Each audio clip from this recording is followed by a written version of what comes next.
Bien, bonjour à toutes et à tous. C'est un immense plaisir d'avoir un sujet ici sur justement sur on pourrait dire la nouvelle presse architecturale ou l'émergence, j'allais dire, d'une pensée écrite, critique, bien sûr, et autres, dans ce lieu où nous-mêmes, nous tenons des rendez-vous critiques. Voilà, donc c'est un exercice auquel on est habitué. Et là, pour une fois, on va disparaître pour vous laisser la place, que c'est vous qu'on veut entendre dans le cadre du Festival de l'UNEAP. Et on voulait absolument, avec l'équipe d'Archiscopie, être présent justement pour soutenir Mélanie Meunier, ici présente, qui vraiment dans chaque numéro fait cette revue bibliographique et autres, les livres comme les revues. Précisément, on trouvait qu'il y avait une sorte de logique à ce que nous parlions justement de ces nouvelles tribunes, et puis avec justement des angles très différents, et c'est ça qui nous plaît, et vous allez l'expliquer ce soir. Alors, pour une fois, c'est pas moi qui vais organiser, et tout plaisir va être pour nous, parce qu'on va écouter, donc Océane Ragoussi. Dois-je encore la présenter? Elle est architecte, elle est curatrice, récemment, elle a réalisé toute une exposition au pavillon de l'Arsenal, donc sur la question de la beauté. Gros sujet, hein, l'esthétique et l'architecture, oh là là. Donc là, je ne sais pas si vous allez en parler là, mais ça mériterait une session à... Hein. Rien que ça, c'est un sujet à épisode. Surtout pour les jeunes architectes que vous êtes, démarche esthétique, démarche éthique, opposition ou au contraire fusion.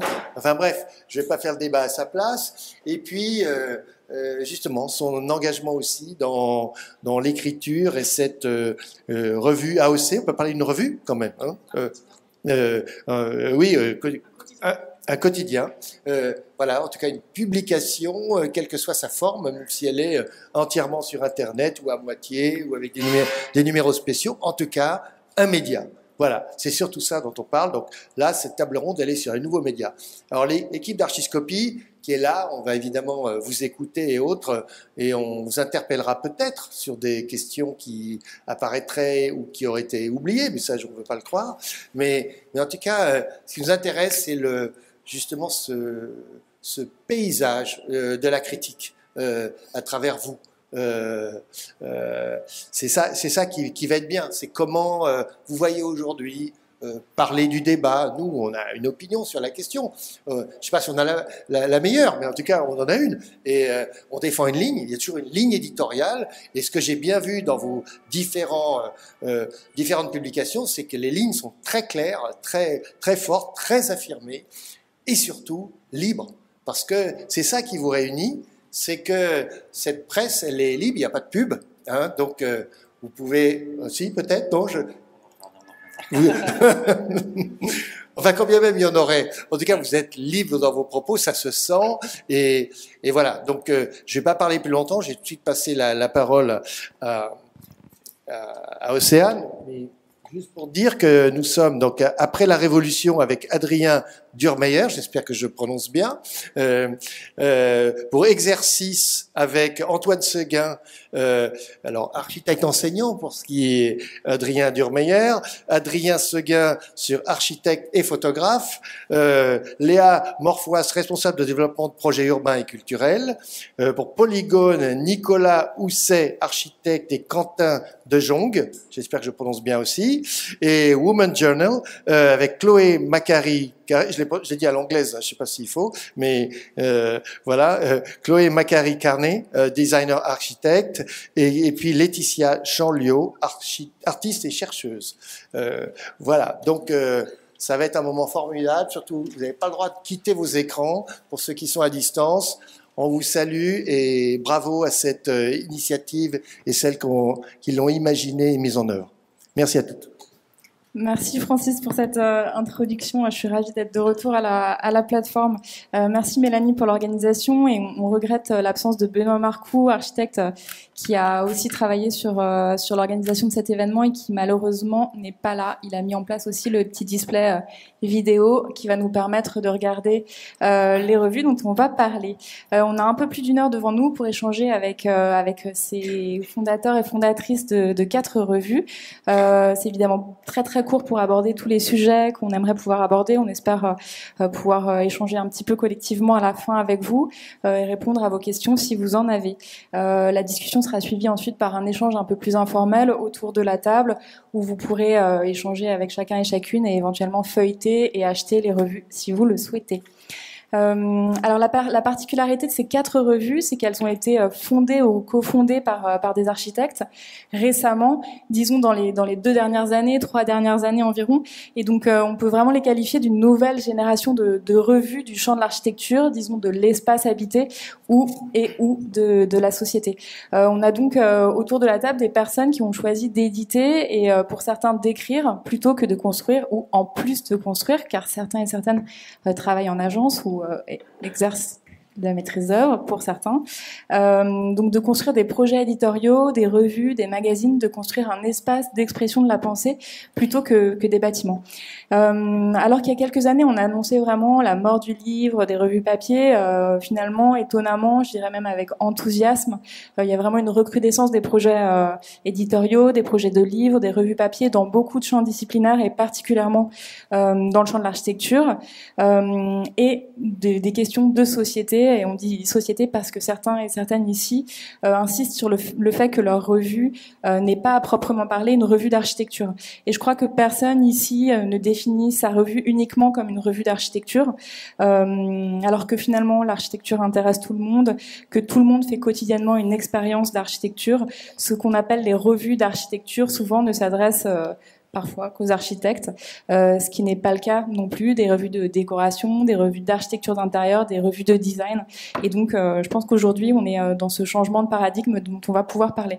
On aurait aussi aimé inviter toutes les autres revues de cette génération-là et de pouvoir discuter avec The Funambulist, Causa Mental, Migrant Journal, Pli, FIG, la nouvelle formule de Tous Urbain, Flâneur Habitante, Le Cri Extension, Paysageur, Pays, etc., etc. Et j'en oublie sûrement pas mal. J'espère qu'on aura d'autres occasions, mais je pense qu'ils sont aussi en pensée avec nous et c'est important de dire qu'on s'inscrit aussi dans cette génération qui est plus large et qui ne s'adresse pas uniquement à ces 4 revues. Maintenant, dans le cadre du festival de l'UNEAP, puisqu'on est dans ce cadre, on a voulu solliciter des revues créées récemment par des jeunes professionnels, étudiants et étudiantes ou enseignants qui sont tous et toutes ici organisés en collectif. Et donc, c'est des revues qui, à l'origine, sont auto-éditées, c'est-à-dire qu'elles ont été éditées sans l'appui d'une maison d'édition, même si peut-être on aura l'occasion d'en parler. Certaines transforment leur modèle initial et s'inscrivent dans un projet qui vise à se professionnaliser. Et je pense que c'est important de le préciser parce que ça veut dire que ce sont toutes des initiatives personnelles qui s'appuient sur le désir de leurs fondateurs et fondatrices pour exister et développer un projet de A à Z. Donc les revues dont on va parler en sont toutes à leur premier ou deuxième numéro. Tout le monde a un numéro 0 qui vient même après le numéro 2. Enfin, c'est un peu compliqué. Mais on peut considérer que vous avez toutes et tous acquis une première expérience et posé les jalons d'une série à venir. Et en même temps que c'est encore vos débuts. Donc, parce que la spécificité de la revue, contrairement au livre ou au projet éditorial, c'est qu'elle s'inscrit dans la durée, dans une certaine forme de périodicité. Et donc, je vous propose d'entrer dans la conversation par la question du temps, très simplement, et de vous poser la question, qu'est-ce qui vous a donné envie de vous inscrire dans le temps, par essence sérielle d'une revue, de composer avec le temps, et aussi par extension de construire une audience dans la durée. Allez, Polygone. Si vous voulez, ou quelqu'un d'autre, mais... On doit se présenter. On se présente rapidement. Si tu veux. Ok. Donc, bon, et si vous voulez, en même temps, montrer des choses à l'écran, c'est possible aussi. On fait court, mais bonjour à toutes et à tous. Merci pour l'invitation. Donc, nous, on est la revue Polygone. Donc, comme tu l'as dit, un collectif de 6 architectes. Donc, tout le monde n'a pas pu être présent ce soir. Donc en fait, on s'est tous rencontrés dans nos parcours pédagogiques, enfin estudiantins ou en agence. Et nous, le point de départ de la revue, c'est qu'on a déjà essayé de s'associer pour essayer de répondre à des concours d'archi en parallèle de nos activités salariales dans les agences. Et en fait, on se rendait compte qu'on n'arrivait pas à se fédérer plus que 2 réunions et les concours tombaient à l'eau. Donc quelques années plus tard, l'idée a évolué et en fait, on s'est rendu compte que le format papier serait peut-être, et l'édition, et l'écriture et la production de pièces graphiques pouvaient peut-être nous unir d'une autre manière. La temporalité, on pensait qu'elle serait plus courte, parce que la revue initialement devait sortir imprimée peut-être dans les agences, enfin sur les imprimantes de nos agences, agrafée par nos soins. Et finalement, mail après mail, l'aventure s'est épaissie, la revue également, et on a essayé un peu de professionnaliser un peu le projet. Et la question était du coup... La question était la question du temps, plutôt que de construire, de faire un livre ou de faire un projet avec une seule occurrence. Vous avez décidé de constituer une revue et donc de vous inscrire dans le temps. Donc je me demandais comment est-ce qu'on décide à un moment de lancer une publication périodique, sérielle, dès le début. Alors, comment est-ce qu'on décide, je sais pas vraiment, mais par contre, la raison, c'était aussi de s'inscrire dans l'actualité, ce qui est pourtant un peu particulier de parler d'actualité quand on parle d'une revue annuelle, parce qu'on est toujours un peu en retard sur cette actualité. Nous, en tout cas, ce qu'on fait, et je pense qu'il est le cas de l'ensemble des revues, c'est que le seul élément qui est en réel accroche avec l'actualité, c'est vraiment l'édito, c'est le dernier élément qu'on produit, en tout cas dans la revue, pour être un peu plus ancré dans l'actualité. Mais effectivement, on voulait s'ancrer dans l'actualité en répétant en fait cette action réflexive chaque année. Nous, en tout cas, on aimerait bien être une revue annuelle. Là, la première, on a mis 1 an et demi à la sortir. On est sur la production de la deuxième, donc on ne sera pas encore dans les 1 an. On espère en tout cas s'y approcher. Et pourquoi pas, dans le futur, avoir une revue plutôt biannuelle pour encore avoir ce lien avec l'actualité, encore un peu plus présent. Alors, Exercice, vous avez eu un démarrage un peu différent, dans le sens que vous avez commencé sur Internet. Ouais. Donc, c'est Julien Bennett, qui est malheureusement absent, qui du coup avait créé un compte Twitter à la base en 2013, qui s'appelait Exercice. Et du coup, il dit que justement, si ça avait été dès le début, ça aurait pu être un blog, mais en final, c'est devenu une revue. On a eu 3 éditions web avant, qui était un peu du coup justement cette genèse qui se lisait un peu comme une revue avec vraiment plusieurs articles, plusieurs numéros. Et ensuite, Léa et moi-même se sont greffés à l'équipe et c'est devenu justement Exercice tel qu'on le connaît maintenant. Et après, oui, du coup, on va essayer de aussi avoir un rythme de parution peut-être annuel, mais en tout cas, on essaie d'avoir vraiment aussi la qualité. On préfère vraiment se concentrer sur la qualité plutôt que sur le temps, en fait. La temporalité n'est pas forcément notre objectif. D'accord, donc là, vous en êtes en tout cas à la concrétisation, disons, de votre deuxième numéro. Oui, alors ça me fait plaisir de voir qu'on est à peu près dans la même situation. En fait, on s'est dit au début que être une revue annuelle, on était quand même un peu petit bras et que ça valait le coup de se donner les moyens de paraître de façon plus fréquente. Et finalement, on a mis effectivement 1 an et demi à sortir le premier numéro. Et là, on essaye de tenir les 1 an et c'est pas évident. En fait, le fait d'avoir des activités professionnelles qui occupent tout le temps. Mais effectivement, on est donc sur le numéro 2 avec une parution normalement dans les mois qui viennent. Et pour rebondir sur la question de la périodicité, moi j'ai l'impression c'est quand même pas la même chose de produire une revue et de produire un livre. Enfin, c'est pas le même objet, c'est pas le même contenu. Je pense que pour nous, à la façon dont on aimait le côté kaléidoscope, à la fois des sujets, des illustrations, de la façon dont on les traite. Donc on aimait le côté vraiment pluriel qu'apporte une revue, à la différence peut-être d'un ouvrage unique.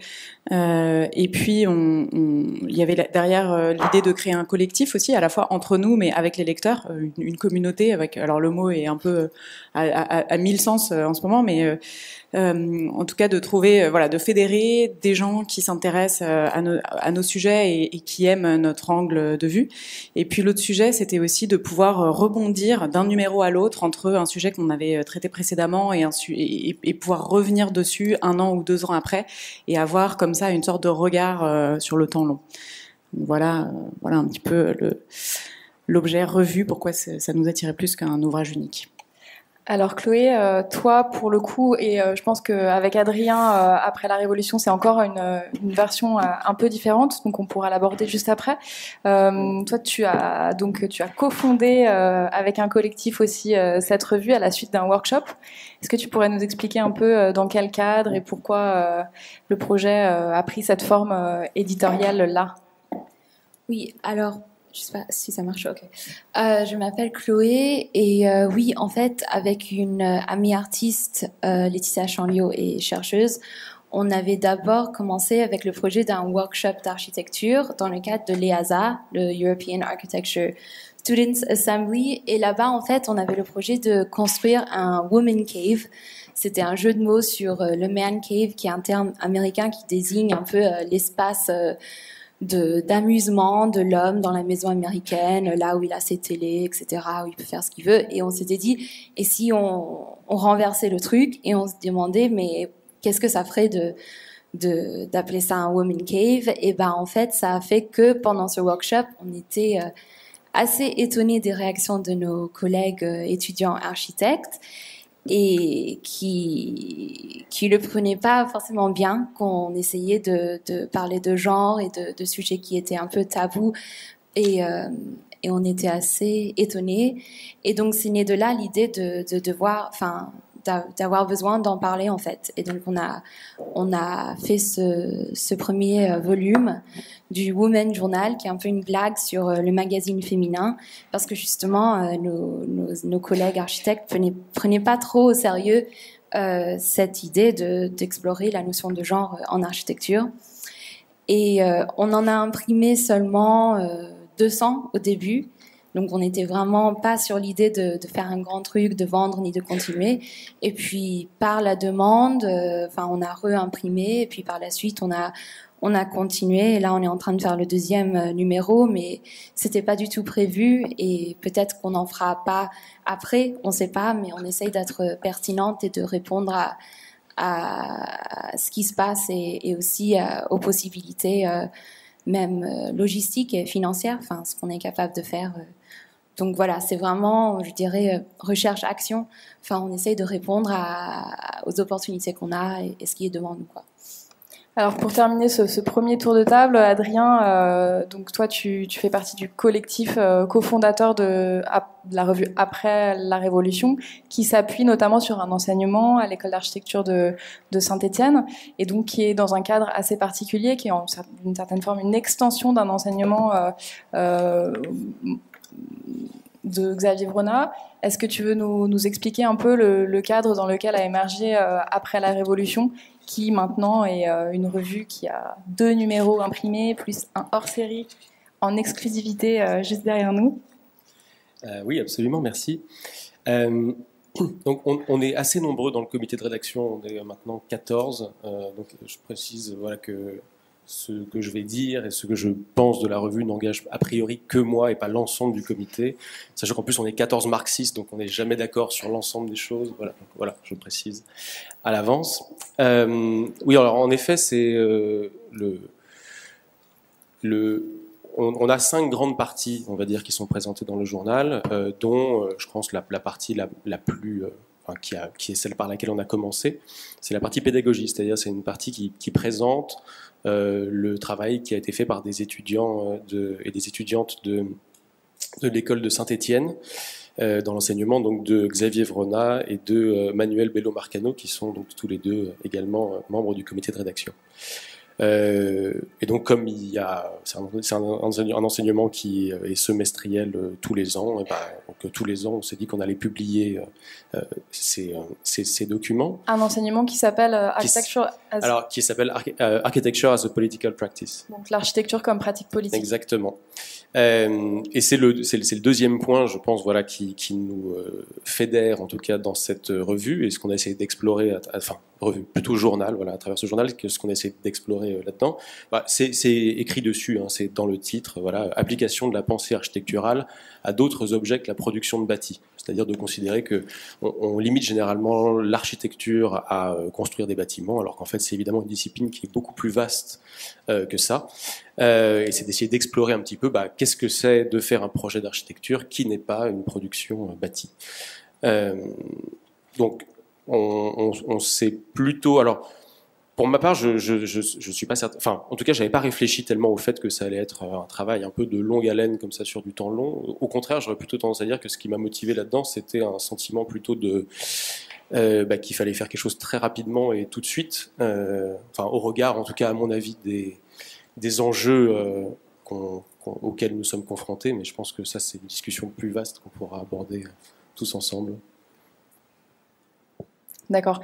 Et donc, parce que là, vous en êtes c'est des numéros thématiques, donc vous avez eu un premier numéro sur la politique. On a eu le numéro 0, c'est sur la politique, mais qui est également le thème du numéro 2. Bref, en gros, le numéro 0, c'était plutôt un test pour savoir comment on allait s'organiser pour imprimer, etc.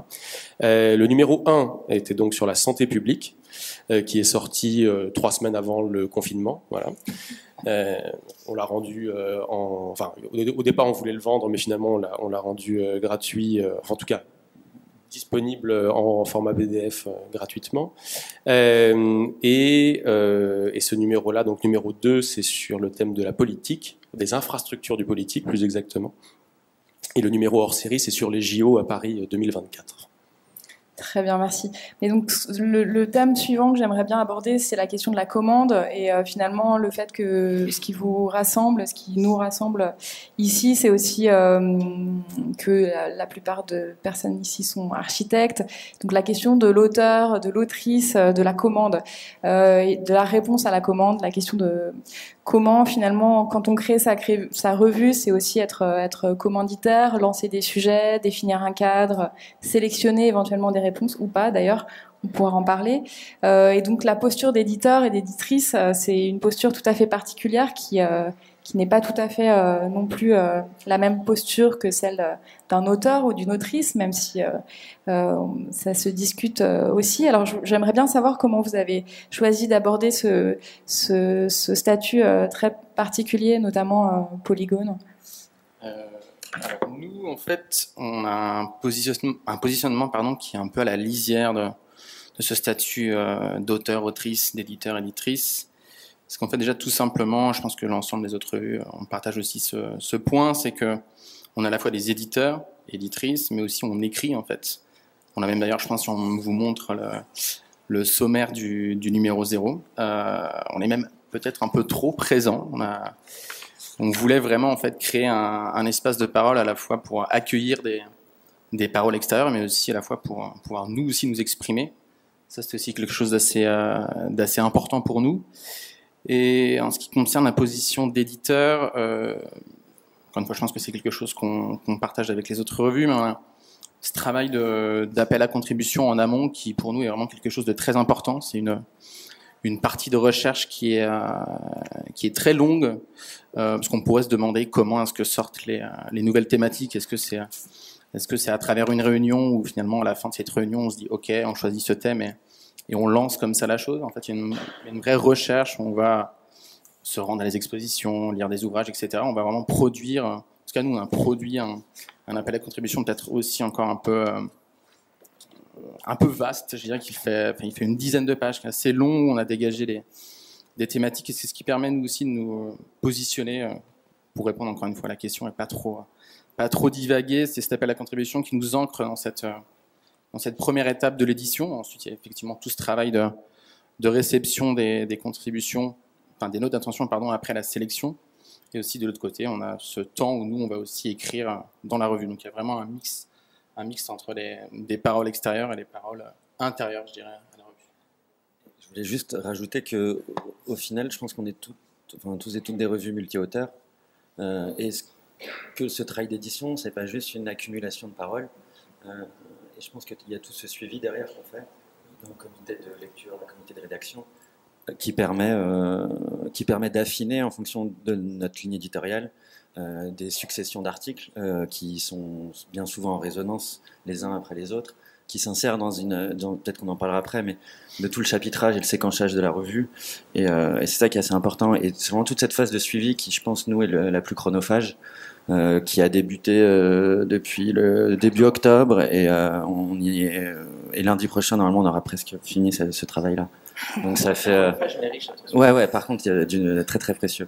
Ouais. Et tout le monde rigole quand on entend que c'est presque fini. Parce que dans votre note d'intention, Polygone, vous disiez que justement, vous vouliez vous efforcer de repenser au lieu de dépenser, et que Polygone désire pirater la société, le métier d'architecte et les codes de la presse, autant que dans la forme que dans le fond. Ça, c'est quelque chose. Donc, votre numéro 0 est consacré au thème du pirate.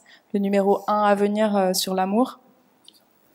Donc cette idée de piratage, finalement, d'offrir une alternative aux revues ou à la presse existante, comment est-ce que vous avez mis en place une stratégie de piratage au niveau de la revue, pas qu'au niveau du numéro pirate? Alors cette stratégie de piratage, en fait, elle est encore une fois assez plurielle, dans le sens où on a voulu aussi un peu contourner et utiliser les publicités de manière un peu ironique, parce que ça, je pense qu'il n'y a pas seulement nous qui le pensons. Je ne vais pas donner de nom de publication d'architecture assez tu peux, si tu veux, institutionnelle. Non, les revues, on va le dire, AMC, AA, etc. Les grosses revues, qui font partie de gros groupes de presse qui sont à la fois intéressantes, mais qui sont pour nous jalonner peut-être de beaucoup trop de publicité. Et nous, on voulait justement, de manière un peu ironique, utiliser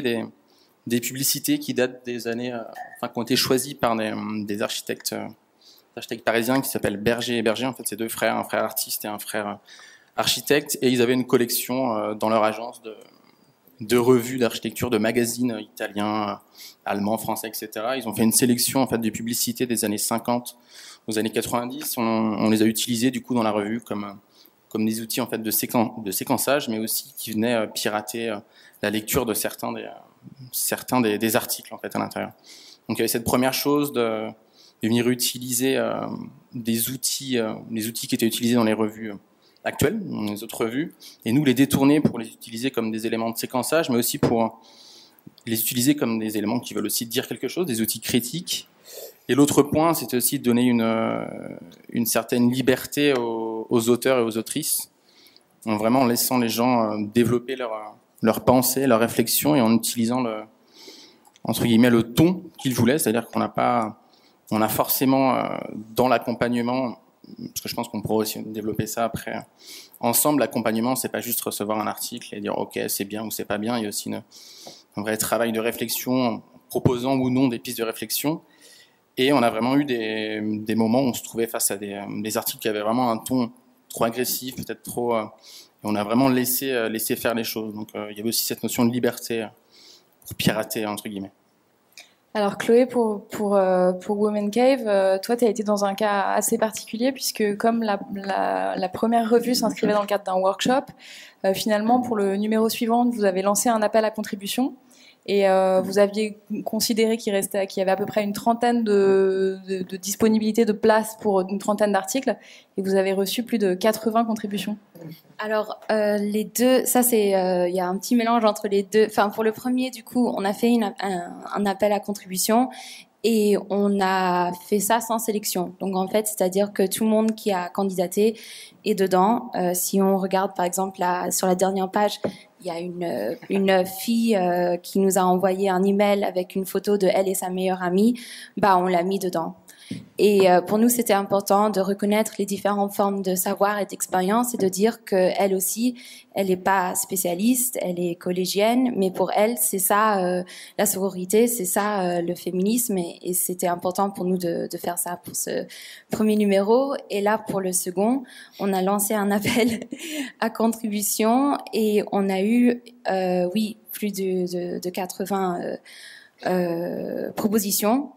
Et cette fois-ci, on a en fait, c'est vraiment important pour nous de valoriser le travail de nos contributeurs et contributrices. On veut les rémunérer, c'est important pour nous. Tout travail mérite une forme de reconnaissance de ce point de vue-là, surtout pour aussi se donner le temps pour bien faire les choses, c'est vraiment important.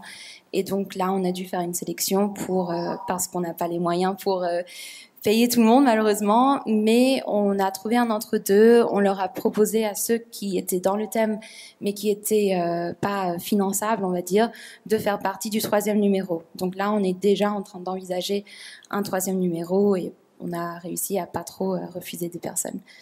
Et pour nous, la question d'auteur,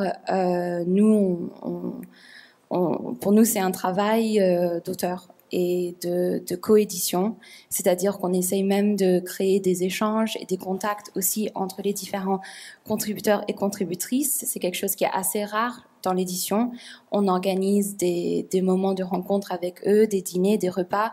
En fait, on essaye de faire quelque chose de créer de la joie, de s'amuser en fait, parce que nous, c'est pour ça aussi qu'on a fait ce travail collectif et pas d'entreprise.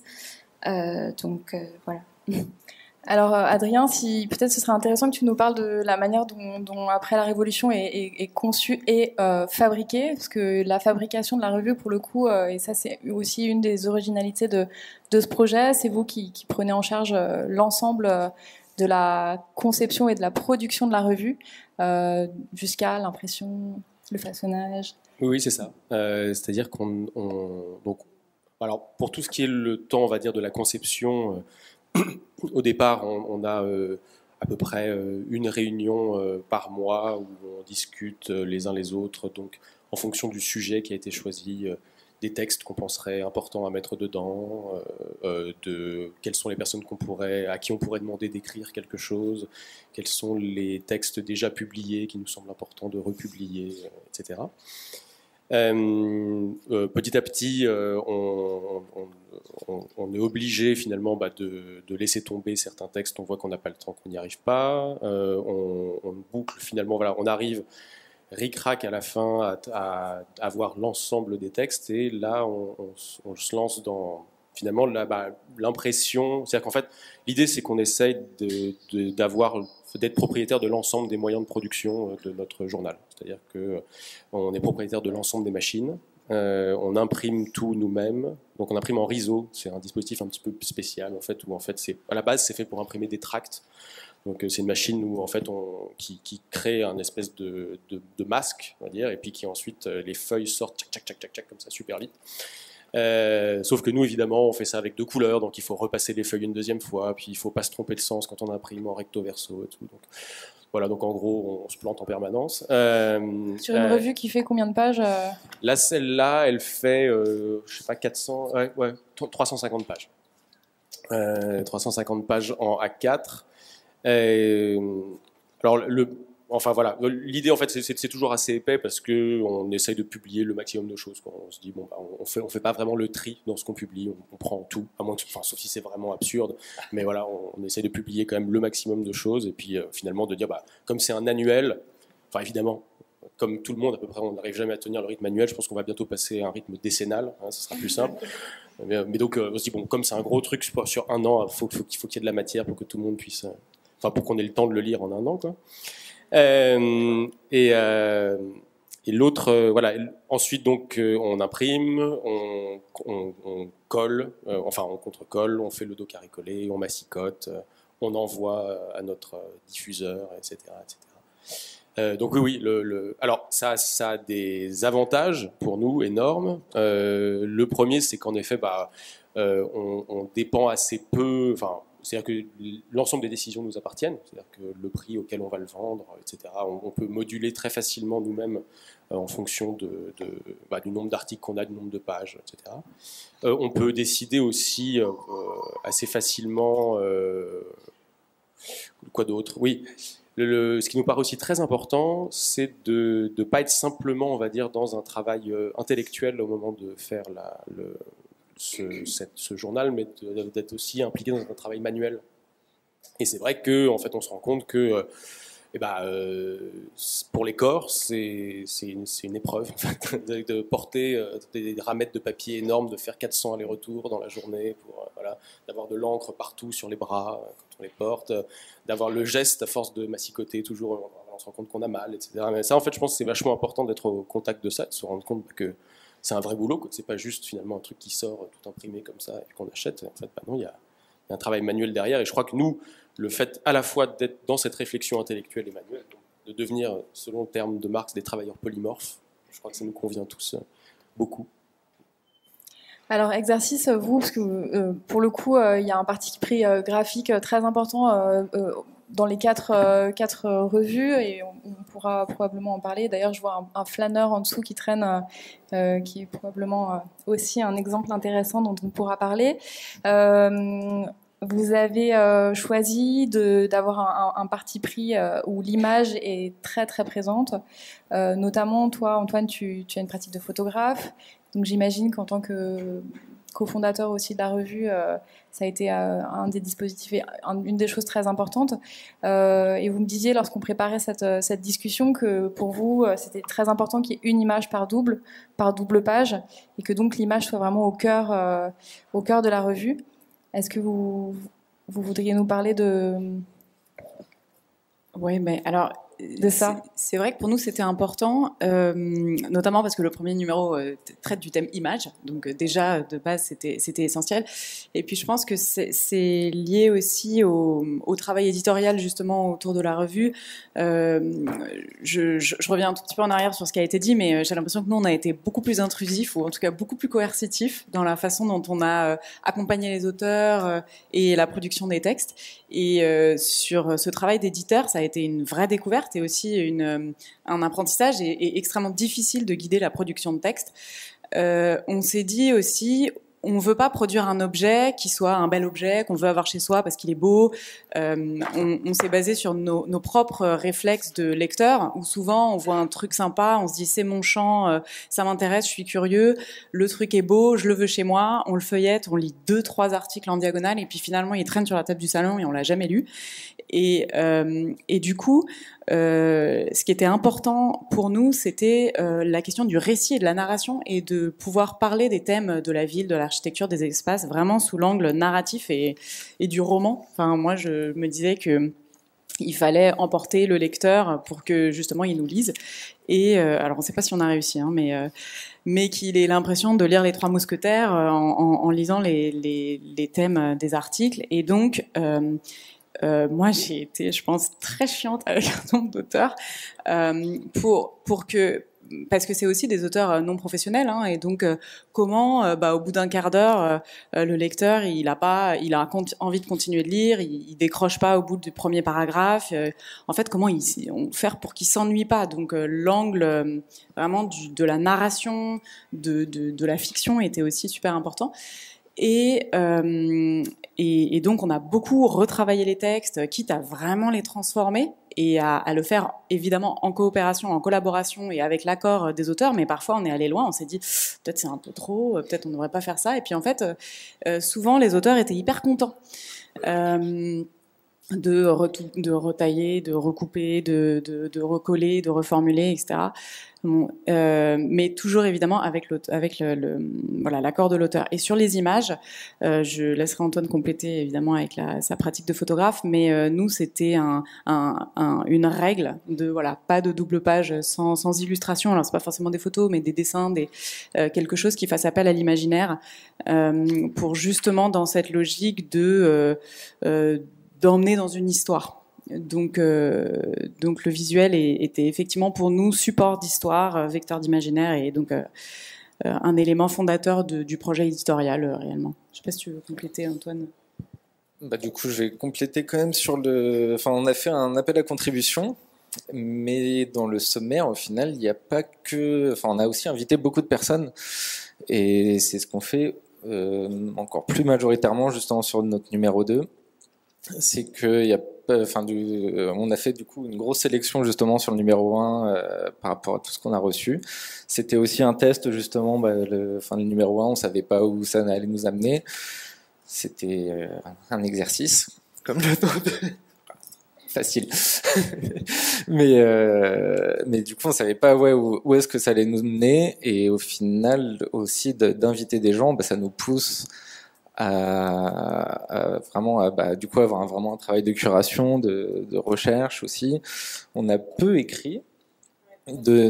Personnellement, on a mené des entretiens, mais du coup, vraiment aussi beaucoup d'échanges et aussi essayer que chacun de nous s'occupe. Il n'y a pas vraiment de règles, on est tous coéditeurs, on fait tous un peu tout.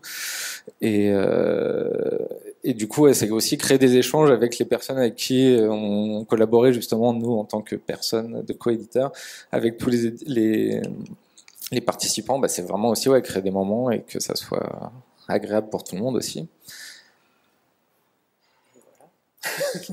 Donc là, vous avez choisi aussi d'avoir un positionnement narratif et vous me disiez lorsqu'on préparait cette discussion que c'était pas une posture critique et que c'était important pour vous de vous positionner comme revue de récit, comme vous le disiez à l'instant.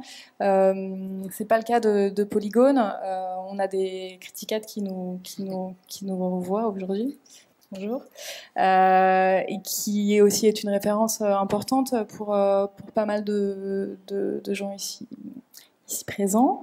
Est-ce que vous voulez nous expliquer, sachant que Francis nous a rappelé tout à l'heure l'importance de la pensée critique, notamment dans cet espace, comment finalement, qu'est-ce qui vous paraît important à défendre dans la critique aujourd'hui, dans le cadre d'une revue auto-éditée ? Nous, je pense que ce qu'on pensait important, c'était aussi cette vision presque naïve de jeunes architectes. Ce qu'on a eu l'occasion en fait dans ce premier numéro, du coup le numéro 0 qui traitait de la thématique pirate, et aussi pour le rappeler, du coup ça reste c'est l'identité en fait, c'est vraiment le fil rouge qui va venir relier les prochaines éditions. Et on avait vraiment cette volonté finalement d'avoir cette vision assez jeune sur l'architecture, du coup d'avoir une critique presque naïve, mais de rester quand même toujours dans cet aspect analytique, parce qu'on a eu aussi beaucoup de mal, je pense, à le définir. D'ailleurs, je suis en ce moment en train d'avoir un peu de mal à définir ce mot critique. Il est à la fois lourd à porter, surtout que nous on l'a vraiment mis en avant, on l'a mis sur notre page de couverture. Donc du coup, quand on le met sur une page de couverture, on est censé devoir l'assumer, et je pense qu'on l'assume. Mais vraiment, la définition de ce mot, en tout cas, est assez particulière pour nous. Quand on essayait de le présenter à des personnes qui n'étaient pas forcément sensibilisées à l'édition, à l'architecture, on avait cette tendance où on pensait que la critique, elle était seulement négative. Et nous, justement, on a essayé de combattre un peu ce point où finalement le mot critique, nous, on pourrait le remplacer en tout cas dans notre revue avec le mot analyse, vraiment une revue d'analyse. On a appelé beaucoup d'architectes aussi à analyser leur production. Et ça, c'était aussi assez important pour nous d'avoir une vision finalement au cœur de la pratique, d'avoir finalement un architecte ou une architecte qui présente son travail. Alors plutôt, d'habitude, le travail de critique, je dirais qu'il est plutôt assez extérieur. On va avoir une personne qui va venir juger, analyser un travail. Et nous, c'était aussi assez important d'avoir une critique depuis l'intérieur, où on avait certaines agences qui sont venues comme ça analyser leur propre pratique. Adrien, tu veux... Oui, alors c'est vrai en effet, le terme de critique, je crois qu'il faut le prendre dans son sens général, de réflexion sur l'activité qu'on est en train de faire en fait. Et je pense que même, alors là, de mon point de vue, en tout cas, ce qu'on essaye de faire, ça va même au-delà de ça, c'est critique dans le sens véritablement, on va dire, de critique purement négative, des conditions actuelles, évidemment de la production de l'architecture, mais on va dire du mode de production en général. C'est-à-dire que je crois que ce qui nous tient à cœur dans ce journal-là, en tout cas, ce qu'on essaie de faire à travers les projets étudiants et à travers les textes qu'on publie ou les propositions d'intervention qui sont publiées, c'est de voir dans quelle mesure l'architecture, en tant que discipline, peut permettre de proposer une alternative au mode de production capitaliste néolibéral tel qu'on le vit aujourd'hui, qui, je crois qu'il est difficile en tout cas de pas tomber, de pas en faire le constat, et n'est en tout cas pas viable à une échelle de temps assez courte pour le coup, que donc en tant qu'architecte, notre discipline étant principalement quand même fondée sur la transformation du monde, il est peut-être temps qu'on s'y mette à l'échelle planétaire pour proposer des alternatives viables pour le coup, qui me paraît être l'essence même finalement de travail d'architecte, quoi. Finalement, on va dire l'architecture à la base devrait quand même avoir à minima comme ambition de permettre, on va dire, à la vie humaine de s'étendre, pas forcément de la bonne manière, mais en tout cas qu'il puisse y avoir une vie humaine. Or, on voit bien que la production architecturale, dans sa très grande majorité aujourd'hui, en tout cas dans la production bâtie, participe fondamentalement à la destruction de toute possibilité de vie humaine sur Terre. Donc, probablement, on peut faire autrement, et c'est ce à quoi on s'attache, en partie en tout cas, dans ce journal. Et donc dans le nouveau numéro hors série que j'ai pas encore lu, qui vient de sortir là, vous abordez la question des JO de Paris en 2024, et de quelle manière est-ce que cette question a été abordée? Ah oui, il est beaucoup plus fin d'ailleurs que les. Donc c'est un hors-série spécifique sur ce sujet-là. Tout à fait, tout à fait. Alors je peux assez difficilement en parler puisque j'y ai très peu participé. Mais alors j'ai lu, en tout cas ce que j'ai lu dedans est extrêmement bien. Donc en fait, ça a été plutôt, on va dire, un travail qui est de laisser la parole En fait, il y a déjà tout un tas de collectifs qui sont très organisés, justement, en Seine-Saint-Denis, notamment en grande partie, là où, en fait, une grande partie des infrastructures des Jeux Olympiques vont être construites, qui eux-mêmes ont un discours analytique et critique extrêmement bien rodé, extrêmement puissant, et donc ça a été en grande partie, en tout cas, leur donner une occasion de présenter les travaux qu'ils ont faits. Et je crois que voilà, ça a surtout été mené, ce hors-série-là. C'est le premier hors-série qu'on sort, donc voilà, dans la mise en page, ça a été un truc un petit peu différent. Là, pour le coup, on a tout mis en page, encore une fois, nous-mêmes, à base d'impression et de collage. Donc, encore une fois, on était tous en train de coller des petites pages, des morceaux. Voilà, on avait l'impression d'envoyer des lettres anonymes. Et c'est Mariana Cantos, qui justement est une des membres du comité de rédaction, qui elle fait un travail de recherche doctorale sur les Jeux Olympiques 2024. Et donc voilà, c'était dans ce cadre-là, je pense, elle a mené, en tout cas avec Xavier, elle a co-mené ce projet-là, voilà, pour construire finalement, voilà, essayer de construire un outil critique, un outil d'appareil critique justement de cet événement-là, au-delà de simplement voilà, c'est super, c'est les JO, c'est sympa, c'est la fête, voilà, de voir qu'en fait derrière tout ça il y avait des problèmes infrastructurels gigantesques et d'autres questions économiques et politiques assez profondes. Donc là, on rentre un peu dans le cœur du sujet, c'est comment est-ce qu'on construit aussi une ligne éditoriale, comment est-ce qu'on construit un propos avec ou sans cohérence, et quels sont les choix d'un éditeur, d'une éditrice dans ce cadre-là. Est-ce que vous voudriez nous parler de ce numéro sur l'amour, vaste sujet qui, pour le coup, semble peut-être un peu plus éloigné de la question de l'espaçabilité que le pirate. Et pourtant, j'imagine... C'est ce qu'on pensait au départ, même si évidemment on est tous on a un collectif de 6 architectes. Donc je dirais que ça fait partie de nous, donc on s'en détacher, ça me paraît compliqué. Néanmoins, je pense que si on analyse un peu les professions dont sont issus les contributeurs et les contributrices, je pense que comparé au numéro pirate, on doit avoir le même nombre d'auteurs issus de l'architecture. Néanmoins, je pense que donc nous, là, effectivement, la part du texte est importante.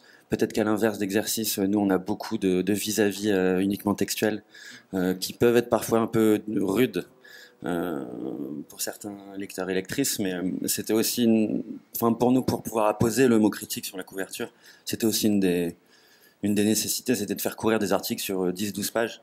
Nous, c'est vrai qu'il nous arrivait de lire dans d'autres revues, j'aimais trop aucune critique, hein, mais c'est juste que parfois on avait l'impression qu'il manquait un bout de l'article où on aurait bien aimé pouvoir en lire plus, parce qu'en fait on était accroché par le style narratif. Ou même... C'est la question de la longueur des articles et de la taille du texte, de l'espace qu'il y a. Ça.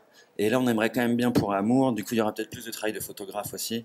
Qu'elle soit, peut-être qu'on arrive à trouver un certain équilibre entre l'image et le texte. Mais l'idée, c'est que voilà, nous, enfin, c'est quelque chose qu'on assume.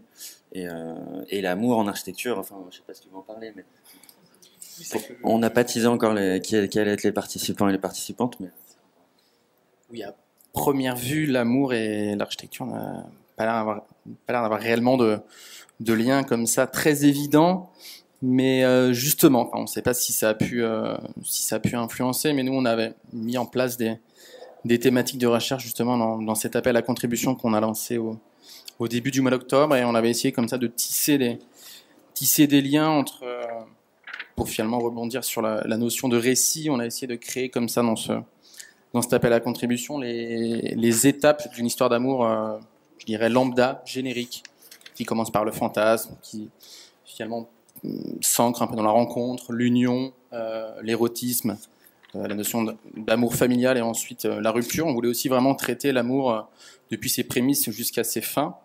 Et on a réussi comme ça à trouver des petits liens.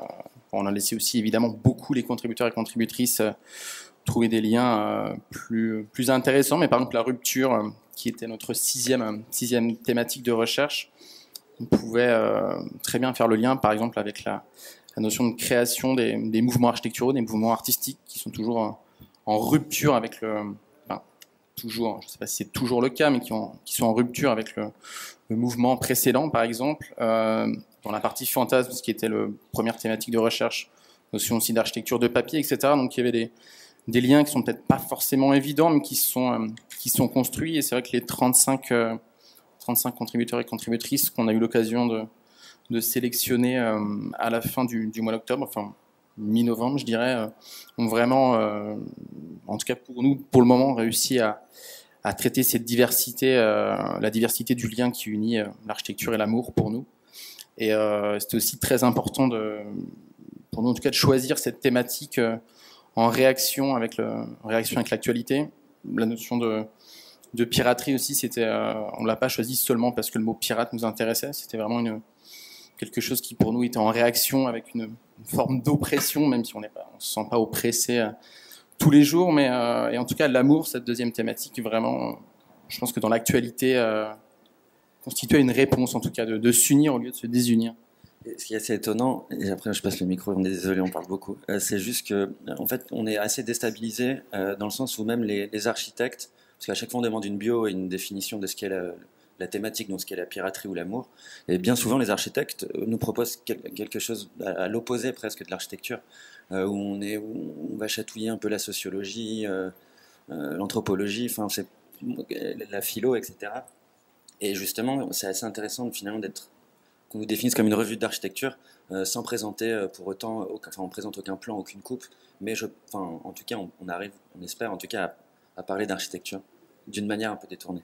Je pense que c'est la volonté un peu de tout le monde dans l'ensemble des revues présentées aujourd'hui. C'était cette idée quand même de s'adresser aussi à un public assez large et de ne pas se limiter au public habituel des revues d'architecture. Est-ce que vous avez eu des retours de la part de lecteurs et lectrices? Est-ce que vous avez réussi à toucher une audience au-delà de l'audience des étudiants, des étudiantes, de vos pairs, de vos collègues? Est-ce que c'était quelque chose de très important pour vous? Oui, alors, alors déjà, c'est vrai que on se qualifie pas comme une revue d'architecture. Vous dites revue bien urbaine? Voilà, et déjà parce que on le fait tous les trois. Moi, je suis pas du tout architecte, et donc j'arrive avec une naïveté. Alors, j'ai toujours travaillé sur des thématiques urbaines et avec beaucoup d'architectes, mais c'est pas comme ça qu'on a pensé le projet. L'idée, c'était vraiment de travailler sur les modes de vie, des enjeux de société. et de voir, enfin, et tout ce qui lie nos thématiques et nos différents articles, c'est le rapport qu'ils ont, similaire ou pas d'ailleurs, avec l'espace et la façon dont on s'ancre dans l'espace. Mais on n'est pas du tout une revue d'architecture. Et dans les contributeurs, il y a effectivement, alors il y a beaucoup de contributeurs qui ne sont pas architectes, mais encore une fois, le lien, c'est notre rapport aux espaces. On a aussi voulu être un peu dans une logique de prospective, et la question des modes de vie ou de l'évolution de la société était pour nous très importante. Et on a longtemps tourné autour du sujet de s'adresser au grand public. Donc moi je disais voilà, mais en fait c'est important de parler de ces enjeux-là à tout le monde, que ça intéresse tout le monde, la façon dont on habite en ville, à la campagne, à la montagne, dont on se déplace, dont on consomme, dont on produit, ça nous concerne tous et absolument pas juste des initiés, des experts ou des praticiens de l'architecture. Maintenant, on a eu ces débats entre nous, le mot grand public était moyennement aimé, mais en tout cas il y a cette volonté partagée, je pense, de s'adresser à un public très large et non initié. Alors il y a sur le retour d'audience, la revue a eu beaucoup de succès, on a tout vendu, on n'a rien à vendre ce soir. Par contre, sur qui l'a vraiment lu, je reviens à nous pareil, hein, quand on achète un truc, est-ce qu'on le lit vraiment jusqu'au bout? Et voilà, ça je sais pas. On sait qu'on a touché des gens qui sont pas forcément des architectes ou des gens du milieu, justement à travers l'angle des articles sur les enjeux de société et l'évolution de la société. Par exemple, on a un grand article sur l'évolution de la piscine individuelle en France ou de la cartographie des plans de ski, des plans de pistes de ski, qui touche à l'espace, à la représentation de l'espace et à des modes de vie contemporains. Et ça, dans le premier numéro, il y avait un article sur les piscines tournesol. Donc ces gros piscines à bulles, ça a extrêmement bien marché. On a eu des retours de gens du milieu sportif, ou alors on a un article là sur l'évolution des grands ensembles. Donc certains articles comme ça touchent, et c'est là les portes d'entrée ou les accès à des gens qui sont pas des professionnels de l'architecture. En revanche, je pense quand même que la majeure partie des lecteurs sont des gens, des urbanistes, des architectes, des géographes, donc ça reste quand même une entrée professionnelle malgré tout. Et ça, on est content de ça. On est content de ça. Et puis juste un petit mot aussi sur la question précédente, sur la ligne éditoriale et la façon dont on crée une ligne éditoriale. On a trouvé ça hyper complexe. Ça s'invente pas, le métier d'éditeur, de journaliste. C'est hyper enrichissant d'essayer de le faire, de voir comment on le fait, de le faire différemment justement d'un professionnel. Moi, je suis allée demander des conseils auprès des journalistes, mais plutôt voilà, pas auprès des architectes, auprès des journalistes sur mais comment on trouve le bon sujet, comment on le traite pour qu'il soit intéressant, puis comment on fait qu'il a un lien avec celui d'après.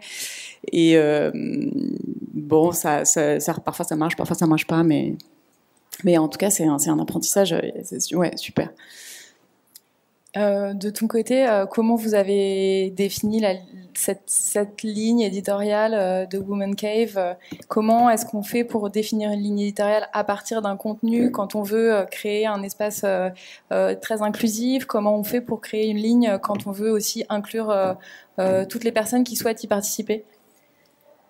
Oui, alors c'est une très grande question parce que justement on est en train d'explorer ça avec le second volume qui est dédié à la thématique rapport de force et cohabitation, parce que justement on s'était rendu compte que dans ce premier volume on avait fait un appel à contribution et on pensait ainsi faire de notre, enfin vous parlez de la question de si nos revues sont des revues critiques ou pas.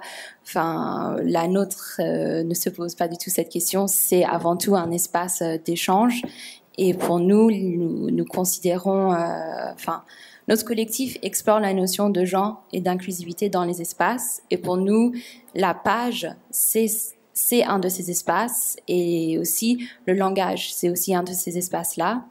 Et donc, on essaye là, dans le prochain numéro, en fait, on est allé au-delà de l'appel à contribution en essayant aussi d'aller vers des milieux qui s'intéressaient à ces questions-là, des milieux, enfin la communauté LGBTQ+, la communauté féministe, et on est allé vers eux pour diffuser cet appel, pour essayer d'injecter dans ces discours sur l'architecture, sur les espaces, en fait, d'autres formes de parole qui sont pas celui d'un architecte qui travaille en agence et qui a fait des études d'architecture, mais plutôt quelqu'un qui est non-binaire et qui marche dans la rue. Et cette expérience-là, c'est aussi valide pour nous.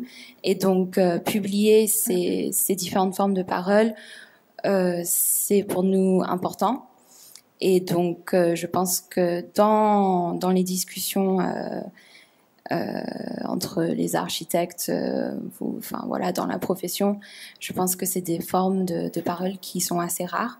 Et donc, tout simplement, créer cet espace, c'est notre but avant même des questions de ligne éditoriale, je dirais. C'est avant tout prendre vraiment le temps d'échanger avec les gens.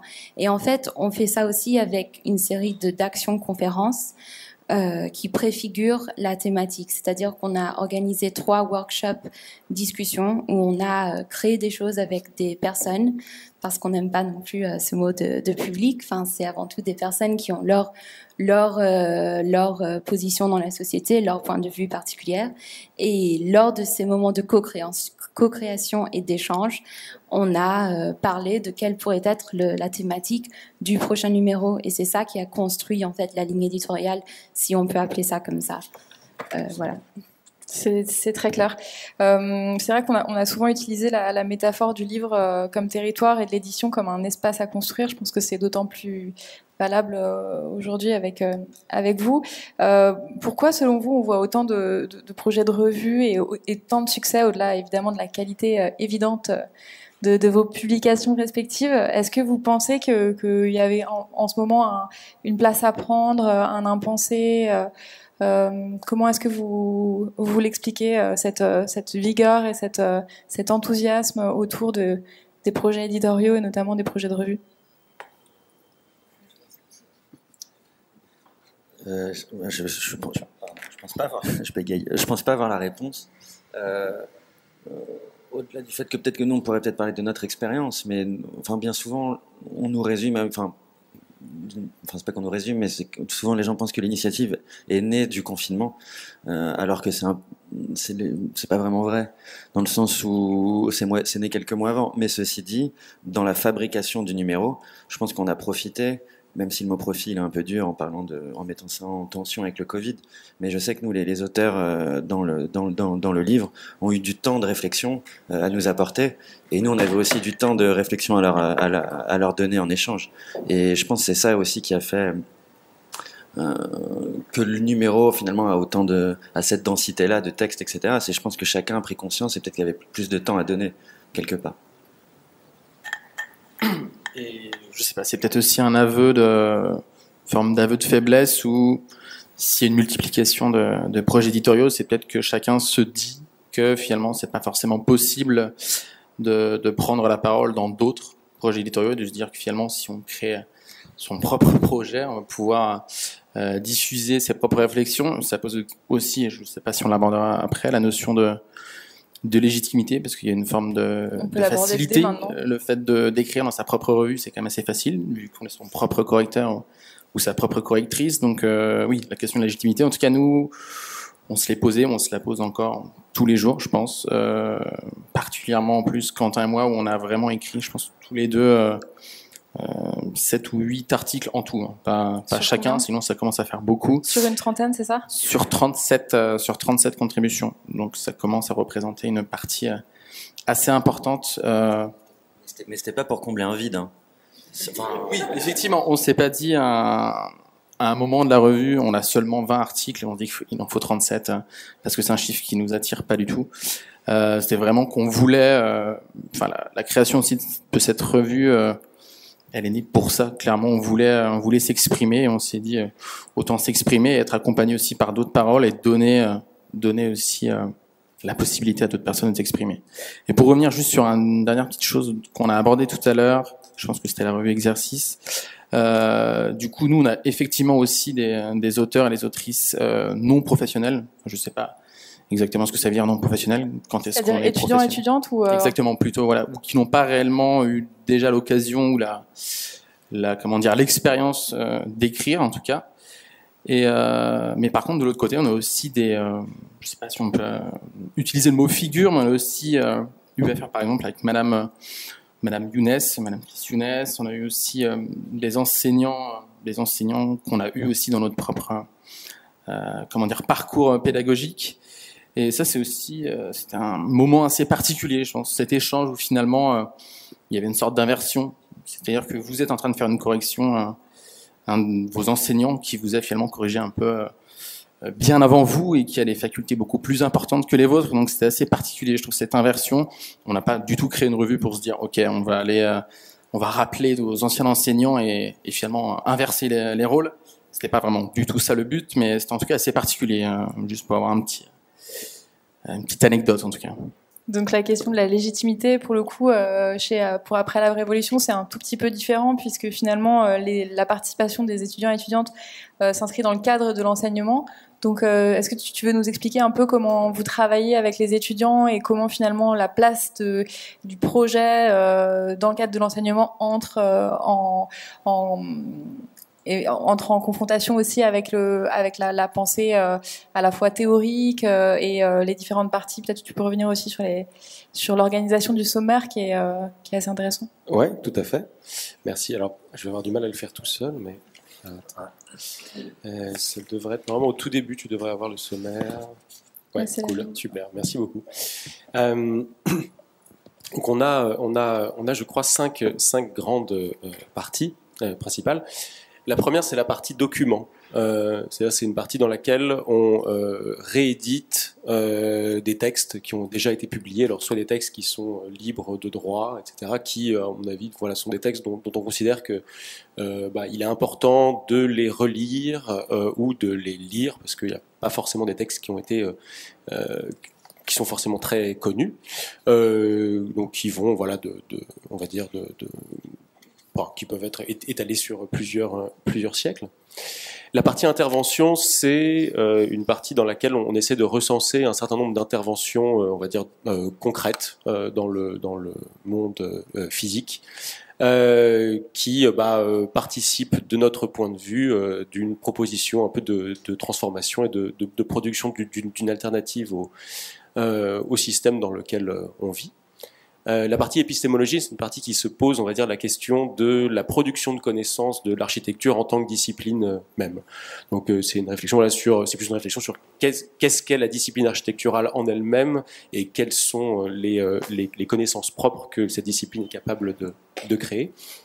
La partie pédagogie, et donc la partie dans laquelle on expose, on édite les travaux qui ont été produits par les étudiantes et les étudiants à l'école de Saint-Étienne pendant le semestre précédent, et qui donc en fait est, c'est je pense qu'en tout cas moi je connais assez peu d'enseignements comme cela. C'est un enseignement dans lequel on dit justement pendant un semestre aux étudiants, vous allez faire un projet d'architecture mais qui ne sera pas un projet de bâtiment. Il y a un thème qui est donné, qui est, par exemple, là, cette année, le thème politique. Donc, vous allez vous emparer d'une question parmi tout un tas de questions qui sont proposées au départ politiques et faire un projet qui ne sera pas un projet bâti. Et la partie critique, qui est une partie, en fait, finalement, alors il y a un séminaire qui est organisé généralement chaque année par Architecture as a Political Practice, donc par l'enseignement de Xavier Emmanuel, auquel on invite un certain nombre de personnes à participer, et en général, voilà, l'ensemble des participations, plus d'autres, sont mises dans cette partie critique. Et donc c'est vraiment un programme en partie assez distincte qui ont des statuts tout à fait différents. Parce que ce qui est très intéressant, c'est de voir comment lorsque l'on commence et lorsque on est à l'initiative finalement d'une revue sans expérience préalable d'éditeur, d'éditrice, de journaliste, etc. Les modes d'accès à la fois à la production de la pensée, des textes et à la conception de la revue sont complètement inventés et s'appuient sur quelques références, j'imagine. J'aimerais bien savoir quelles sont vos références et en même temps l'appel à contribution en lui-même participe et d'une ouverture des contenus auprès d'un public auquel on ne pense pas forcément, et en même temps à l'élargissement d'un réseau qui est à la fois le réseau des lecteurs, des lectrices, et le réseau de diffusion de la revue. Donc il y a une sorte d'auto-génération à la fois d'une communauté de lecteurs, d'une communauté de participants et de futurs écrivains.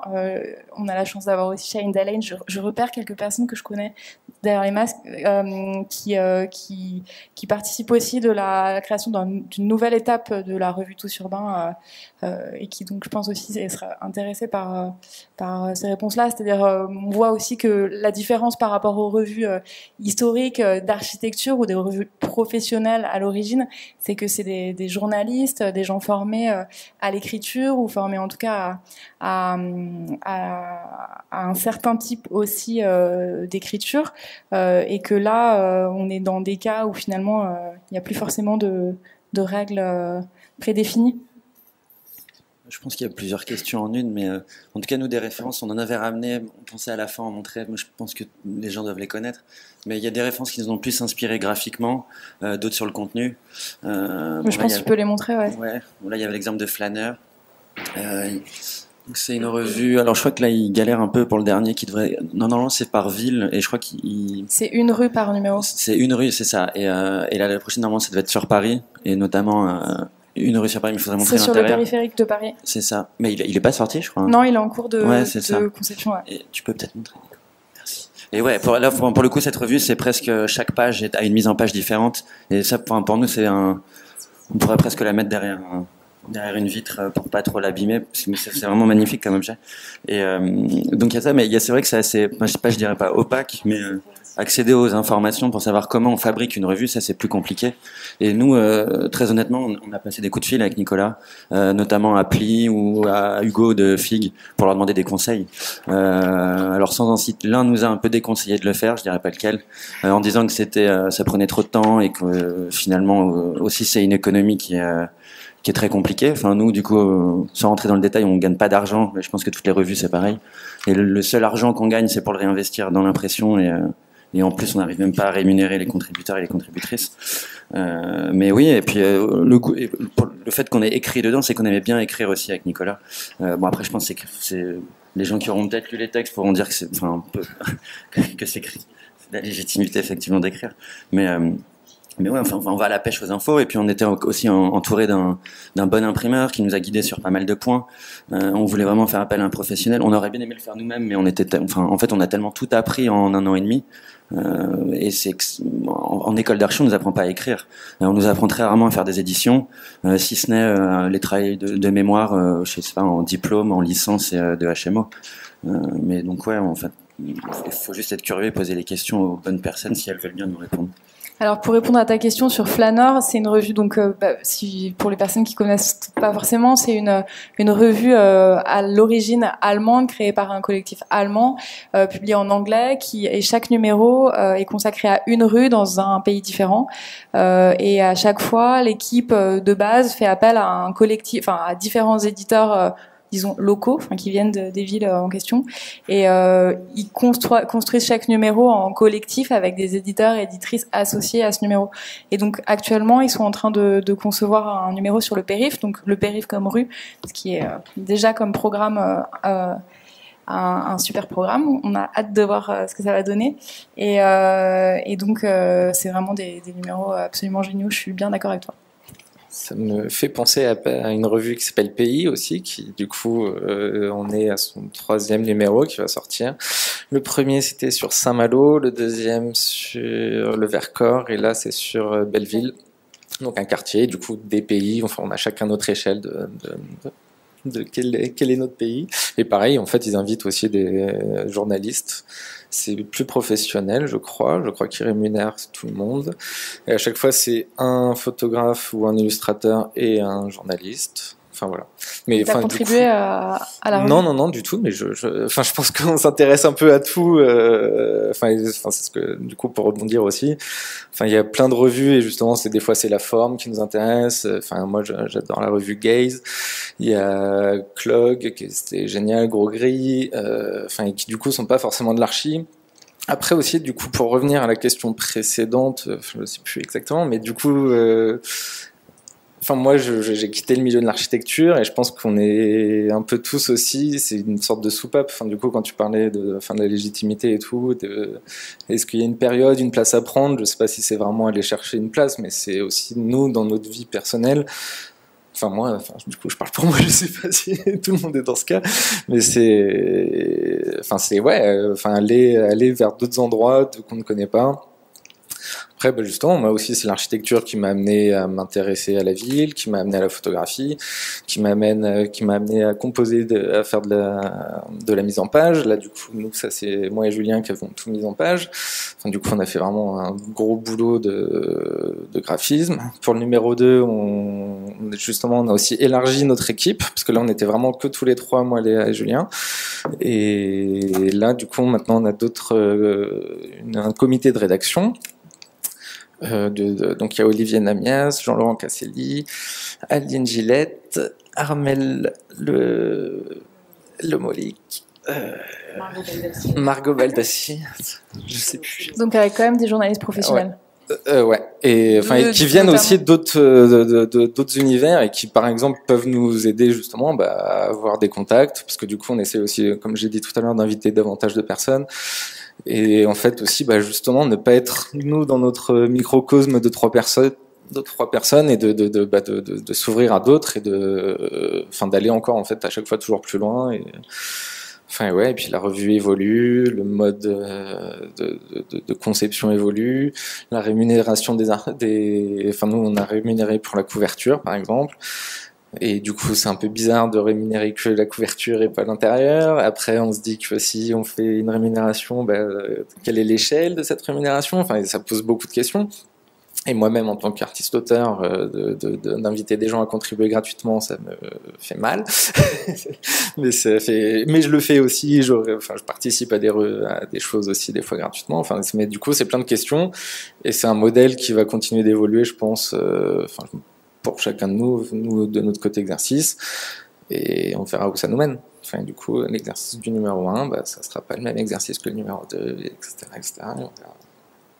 Je pense qu'on a encore 1000 sujets à discuter. Est-ce que quelqu'un souhaite poser une question, et est-ce que Archiscopie souhaite intervenir? Je ne sais pas où vous êtes toutes, mais... Alors, je pense qu'il faut appuyer là-dessus. Ah non, c'est l'inverse.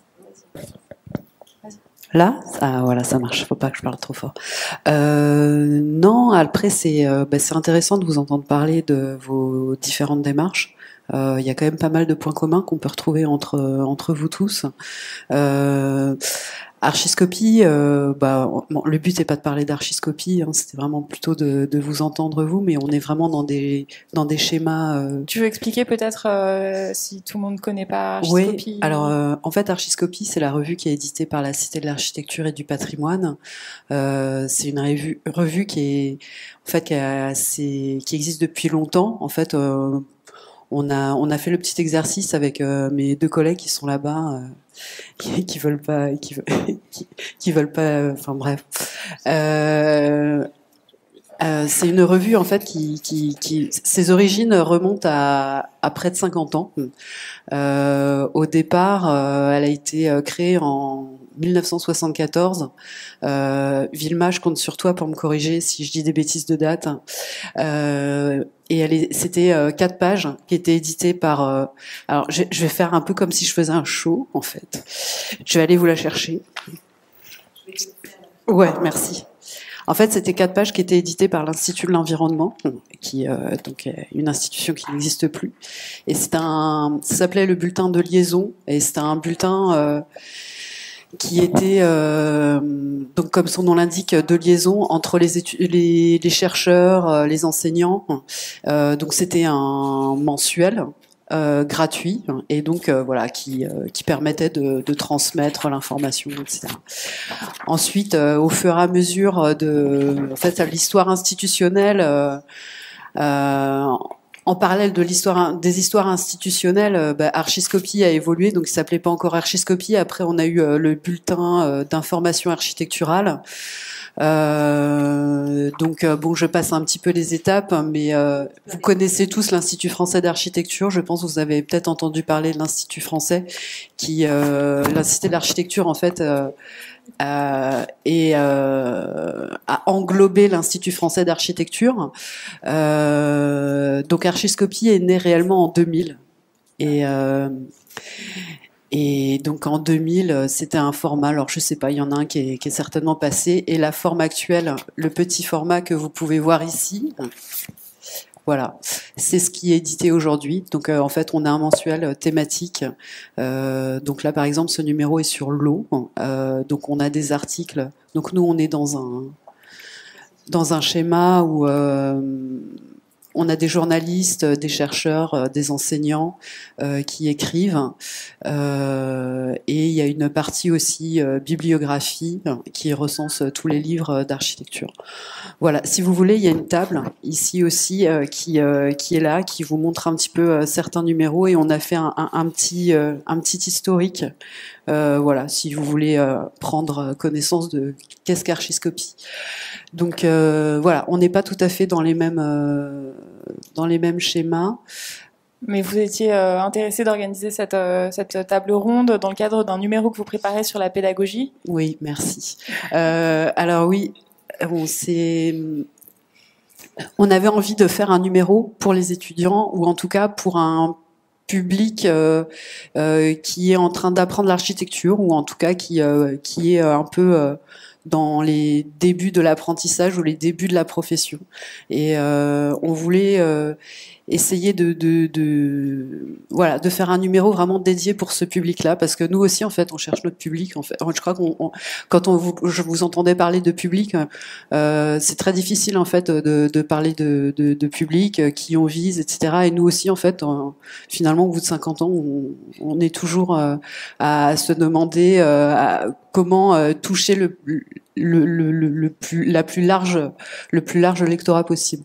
Et donc, on trouvait qu'on n'était pas assez, peut-être pas assez pertinent pour les jeunes étudiants, et donc on s'est posé pas mal de questions. Et quand on a entendu parler de l'UNEAP, on s'est dit c'est peut-être le moment d'organiser une table ronde. C'est un espèce d'alignement des planètes comme ça, où on s'est dit tiens, on va faire une pierre deux coups. Et bon, alors c'est dommage, tu as parlé de Benoît, il est pas là, mais Benoît nous a aidés. Benoît, il vient juste de terminer ses études, et on a fait appel à lui justement pour qu'il nous aide un peu, parce que nous on est assez loin du monde étudiant. Et donc on a organisé cette table ronde en se disant tiens, on va essayer de voir un petit peu qu'est-ce qui anime un peu les revues aujourd'hui, celles qui sortent, celles que on a vues, qu'on aimait bien. Donc on s'est dit on va essayer de les réunir et puis les écouter. Donc moi j'ai appris pas mal de choses ce soir. C'était vraiment bien. Donc en fait, j'ai pas vraiment de questions à vous poser, dans le sens où en fait, je pense que je pourrais partager une conversation très longue. Mais je préfère peut-être passer le micro au public. Est-ce que quelqu'un voudrait intervenir ou poser une question?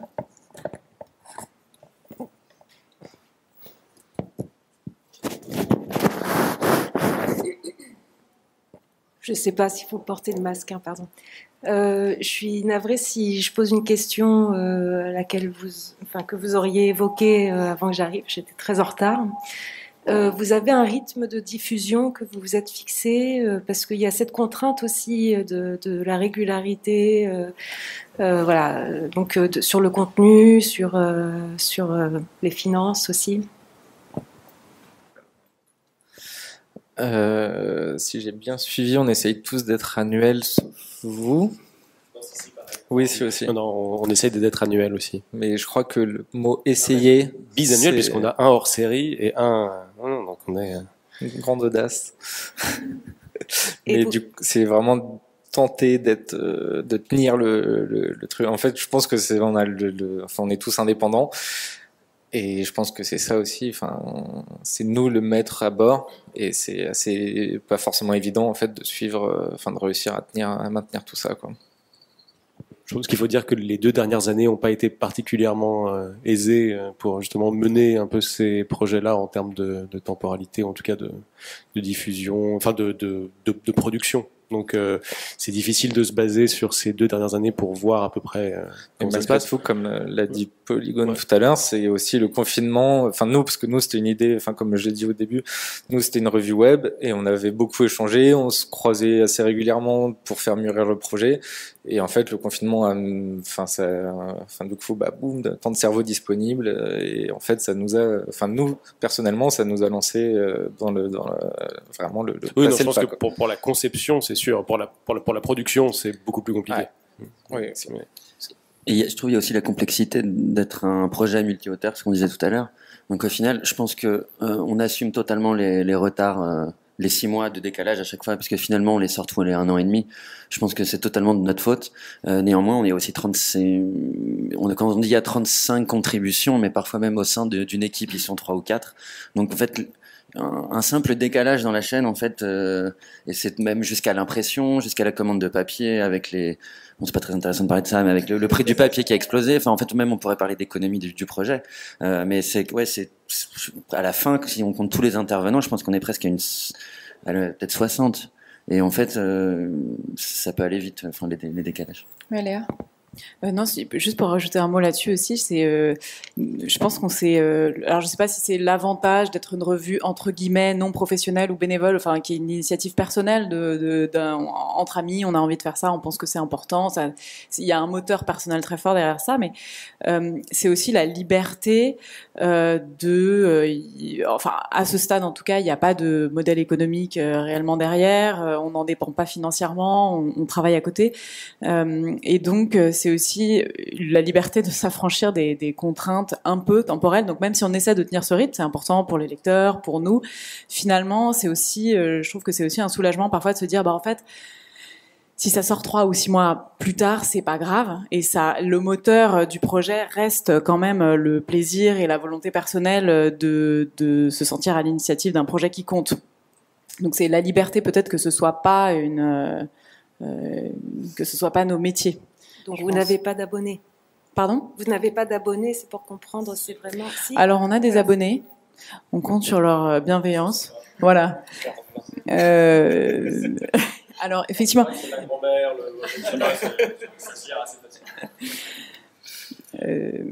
Oui, on a des abonnés d'un numéro sur l'autre. Après, nous, on a sorti le numéro 1 en juin dernier, donc c'est vrai que le nombre d'abonnés sur le numéro 2, il est assez restreint pour l'instant. Ça va être des souscriptions nouvelles, effectivement. Et puis, on compte effectivement un petit peu sur leur bienveillance. Ouais. Mais tous, d'ailleurs, on a eu des retours quand même des lecteurs étaient très bienveillants sur le fait que c'était une initiative personnelle, bénévole, entre guillemets. Voilà. Comme disait Adrien aussi, c'est le format revue. Moi, à Traîne chez moi, j'avoue, il y a des articles que je n'ai pas lus parce que je ne m'en suis pas occupé. Mais je les dirai. Mais je pense que c'est ça aussi le format revue, c'est qu'en fait il traîne chez nous et on l'ouvre et on le feuillette et puis à un moment, tiens, je vais lire cet article ou pas. Pierre. Oui, merci.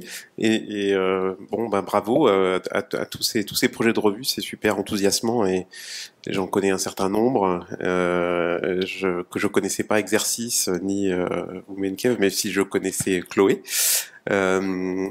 Et voilà, ça me rend presque un peu nostalgique de l'effervescence de faire une revue que j'ai connue en faisant Criticat. Bon, maintenant j'ai d'autres aventures, mais je continue d'écrire sur l'architecture et j'avais 2 questions. J'avais 2 remarques ou 2 questions. J'étais très très intrigué, intéressé par le point de vue éditorial de Exercice, notamment sur la question de l'écriture, de la mise en récit de l'architecture, et de la remarque que vous avez fait que vous l'opposiez finalement à une approche critique. Parce que moi, plus j'écris sur l'architecture, et plus cette dimension disons, je dirais presque littéraire, quoi, de la mise en écriture de l'architecture, de la production de la production d'un sens, de la construction d'un point de vue dans l'écriture pour essayer de faire voir l'espace architectural en nouveauté. Plus ça m'intéresse en fait, et que finalement cette dimension presque poétique de la critique, qui me semble être une composante majeure, est sans doute la plus difficile à produire parce que ça exige un vrai travail d'écriture, mais qui ouvre le plus d'horizons finalement, à la fois d'interprétation et presque de création, quoi. Et ça, moi, je l'opposerai pas à la critique dans le sens où, pour moi, l'écriture c'est aussi une mise en crise de la langue et des mots qu'on utilise pour dire l'architecture et pour rompre avec certaines doxas, notamment. Voilà, le discours marketing, le discours, enfin toutes sortes de modes de discours qui nous accablent et qui restreignent le sens que peut avoir une architecture. Donc ça c'est une première question. Et puis j'avais une autre question plus rapide à Chloé, parce que je trouvais très intéressant ce projet très inclusif, d'une inclusion à toute une communauté d'auteurs qui prennent pas forcément la parole sur ce mode-là. Et je voulais un petit peu, pas opposer, mais disons mettre en dialogue vos deux projets de revue, parce qu'il me semble que dans le cas de Chloé, c'est un travail d'inclusion des auteurs, et dans le cas d'exercice, c'est plutôt l'inclusion des lecteurs, c'est plutôt chercher à être lu par le plus grand nombre possible de gens. J'ai trouvé très intéressant cette préoccupation de pas lâcher les lecteurs, que de les attraper et de les amener dans une histoire et dans une narration, et d'inclure le plus grand nombre possible de lecteurs dans ces sujets qui sont en général spécialisés, rebutants pour les non spécialistes, etc. Et donc voilà, comment faire une revue qui serait à la fois inclusive pour les lecteurs et pour les auteurs. Voilà. Est-ce que le fait d'inclure toute une communauté d'auteurs, finalement, ça rend pas finalement le contenu vraiment très personnel, très bigarré comme ça, et plus difficile d'accès aux lecteurs de l'extérieur. Bon, pardon pour ces questions très longues.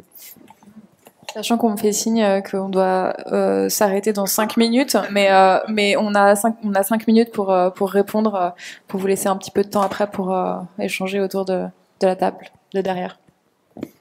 Si je peux commencer, parce que c'est une grande question, je dirais que quand on regarde aujourd'hui, en fait, on inclut des lecteurs qui sont peut-être trop peu considérés, j'ai envie de dire, aujourd'hui par les architectes, par le fait de proposer plus de visibilité à ces autres formes de parole qui le sont trop souvent, qui sont en fait trop souvent gommées, j'ai envie de dire. Et par cette visibilité et cette prise de parole, on inclut ces autres personnes-là, parce qu'on dit que leur expérience et leur vécu est légitime et à sa place en fait dans une revue qui parle d'espace et d'architecture.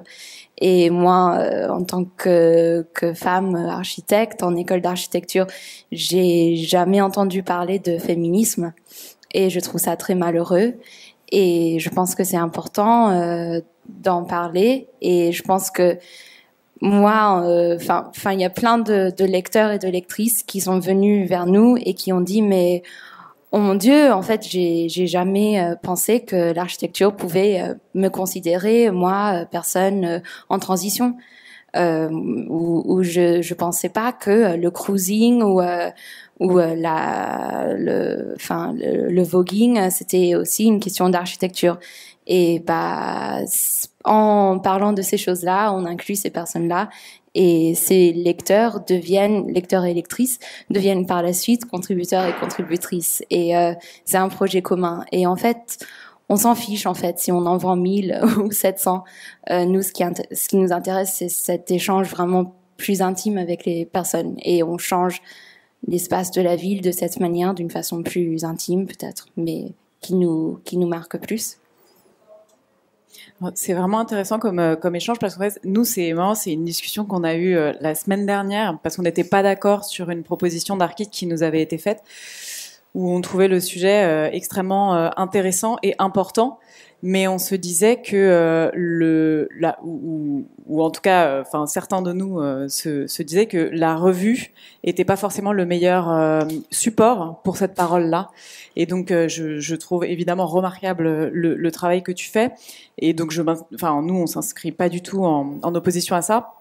Mais ce qu'on s'était dit, c'était ces paroles-là, on est un support très particulier. Peut-être qu'elles ont plus leur place dans une, enfin peut-être que c'est plus pertinent à certains moments où elles ont plus de sens. Elles seront plus entendues dans une conférence, sur un podcast. En l'occurrence, la personne qui nous a proposé son texte, moi, je me suis ennuyée à la lecture du texte. Mais j'aurais adoré passer une soirée avec cette personne pour comprendre son point de vue ou organiser une discussion ou un podcast pour qu'elle nous parle du sujet.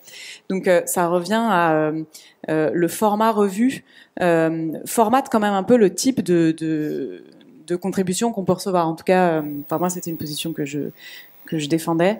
Et après... c'est aussi pour ça que c'est guidé un peu par qu'est-ce qui fait qu'on va nous lire, c'est qu'il y a certaines contributions, je me dis que voilà, elles auraient plus de sens sous une autre forme. Et sur la question de l'opposition entre le récit et la critique, alors je suis désolée si vous l'avez perçu comme une forme d'opposition, c'était pas du tout l'objet. Je pense qu'effectivement la critique, il y a tout un aspect littéraire, poétique très important. Je pense nous là où on se décale de l'objet critique, c'est que on parle pas du même objet. Le point de départ, c'était de ne pas parler d'architecture et donc de parler de la société, de la transformation de notre société et de nos modes de vie à travers le prisme de l'espace, de l'urbain, de l'architecture, de la façon dont on habite et dont on se déplace dans nos espaces, mais de pas parler de ça. Donc c'est pour ça qu'on s'est pas inscrit dans une logique de revue, de critique d'architecture en tant que telle, mais pas du tout en opposition. Voilà. On aimerait beaucoup avoir le temps d'approfondir tous ces sujets, de parler aussi de la question de la professionnalisation des revues, de la question du modèle économique, la question de comment aussi on affine cette ligne éditoriale. On espère avoir d'autres occasions pour échanger avec vous et avec les autres revues dont on a parlé tout à l'heure. Je voudrais remercier Frédéric à la technique et à toute l'équipe de la plateforme. Merci beaucoup Mélanie d'avoir organisé cet événement. Merci à Benoît qui peut-être nous entendra plus tard grâce à un enregistrement. Et salut Benoît depuis chez toi. On est désolé que tu ne sois pas là. Et merci à toutes et à tous d'avoir été présents, aussi nombreux. Et on vous retrouve là pour feuilleter les revues, les acheter si vous le souhaitez. Et je crois que vous êtes toutes et tous invités au vernissage de Minima House, si vous souhaitez y aller, en passant par des couloirs secrets. Alors, parce que vous pouvez sûrement regarder d'abord la table et discuter avec nos invités. Donc, je resterai là et ceux qui veulent venir, je les accompagne par la petite porte pour les rentrer directement. Je ferai plusieurs. Oui, pour information, Minimos, en fait, c'est une exposition qui est organisée en ce moment. C'est un concours d'architecture qui a lieu tous les 2 ou 3 ans, 2 ans. C'est un concours de micro-architecture.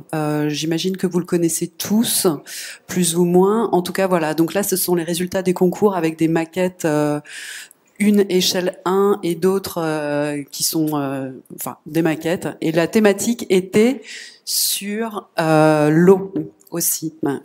Donc Archiscopie, notre dernier aussi, est sur l'eau. Voilà. Et de très très jolies maquettes. Et c'est aussi l'occasion d'aller dans nos espaces sous la coupole de Cahors. La scénographie est assez intéressante aussi. Merci à tout le monde.